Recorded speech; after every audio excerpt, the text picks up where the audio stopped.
a un nuevo video. Hoy vamos a hablar sobre las generalidades de los huesos de la convexidad del cráneo. El cráneo es una caja ósea de forma ovoide con un extremo posterior grueso y una porción inferior aplanada. Este se distingue en dos partes, una calvaria y una base.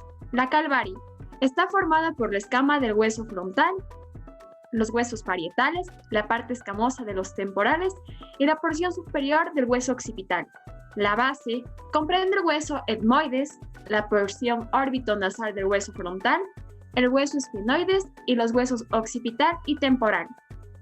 Ahora vamos a hablar de su localización. En la parte superior del cuerpo, esta está separada del cuello y la cara por una línea sinuosa, cuyo trayecto es la parte de la raíz de la nariz, sigue el borde supraorbitario y arco cigomático, rodea inferiormente el conducto auditivo externo y apófisis mastoides, y por último recorre la línea nucal superior hasta la protuberancia occipital externa.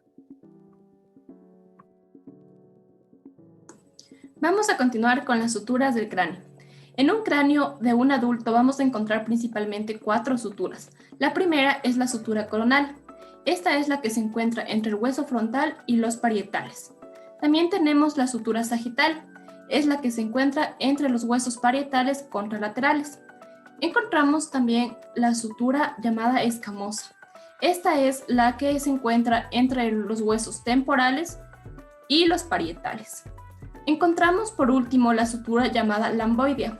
Es la que se encuentra entre los huesos parietales y el occipital. Continuaremos hablando acerca del esqueleto del cráneo. El esqueleto del cráneo está conformado por múltiples huesos. El primero del cual les vamos a hablar es acerca del hueso frontal. Este es un hueso impar que se encuentra en la porción anterior del cráneo. Presenta 2 caras separadas por un borde circunferencial. La primera cara es la cara externa o exocranial. Esta presenta 3 porciones: una cresta orbitonasal, una escama del frontal y la porción orbitonasal. La segunda cara es la cara interna o endocranial. Esta es la que forma la porción superior de ambas órbitas. A continuación, con nuestro estudio del esqueleto del cráneo, encontramos el hueso parietal.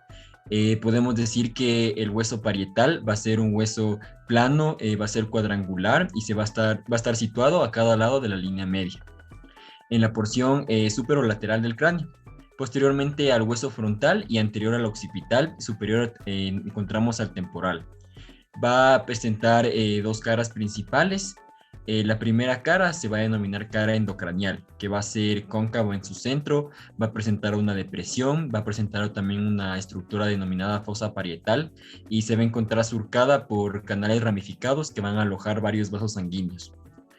También encontramos una cara exocranial que va a ser en su recorrido convexa y va a presentar el centro de la eminencia parietal. Continuamos con 4 bordes que contiene este hueso llamado parietal. Encontramos el borde superior o también denominado borde sagital. Encontramos el borde inferior o también denominado borde escamoso. Encontramos el borde anterior o también denominado borde frontal. Y finalmente el borde posterior o también denominado borde occipital. También va a presentar este hueso 4 ángulos principales denominados el primero ángulo frontal o también denominado antero superior. También vamos a tener el ángulo occipital o también denominado póstero superior. El ángulo esfenoidal que corresponde con el hueso esfenoides y también se denomina ángulo antero inferior. Y finalmente tenemos el ángulo mastoideo o también denominado póstero inferior. A continuación vamos a hablar sobre el hueso temporal. Este va a estar situado en la parte inferior y lateral del cráneo, como podemos observar. Este está posterior al músculo esfenoides y en la parte anterior y lateral respecto al músculo occipital e inferior respecto al músculo parietal. Al hueso parietal, perdón. Está formado por 3 porciones. Vamos a tener una porción mastoidea, que es la parte posterior, que destaca sobre todo la apófisis mastoides.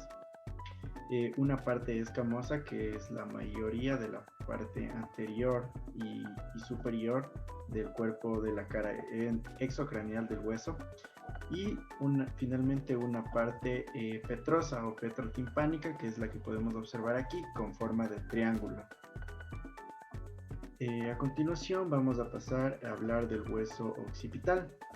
Este hueso está situado en la porción media, posterior e inferior del cráneo. Tiene una forma de rombo y está atravesado por el agujero magno que va a permitir el paso de la médula espinal. Este también va a tener una cara endocraneal y una cara exocraneal. Respecto a la cara exocraneal, esta va a ser convexa y se encuentra perforada, como ya dijimos, por el agujero occipital. Detrás del agujero vamos a tener una eminencia rugosa que se denomina la protuberancia occipital externa. Esta va a dar inserción a varios músculos. A ambos lados de esta eminencia vamos a tener los cóndilos del occipital que se articulan con la primera vértebra cervical, que es el atlas. Respecto a la cara endocraneal, que es la que podemos observar aquí, principalmente van a destacar 4 fosas, 2 superiores o cerebrales y 2 inferiores o cerebelosas. Asimismo, tenemos la protuberancia occipital interna, que es homóloga de la externa, que hablamos en la cara exocraneal. Delante del agujero, el agujero magno, vamos a observar la apófisis basilar, que es toda esta estructura cuadrilátera, la cual se va a articular con el esfenoides y esta se va a soldar con este en el adulto. Y hasta aquí ha llegado la explicación de los huesos de la convexidad del cráneo en cuanto a sus generalidades.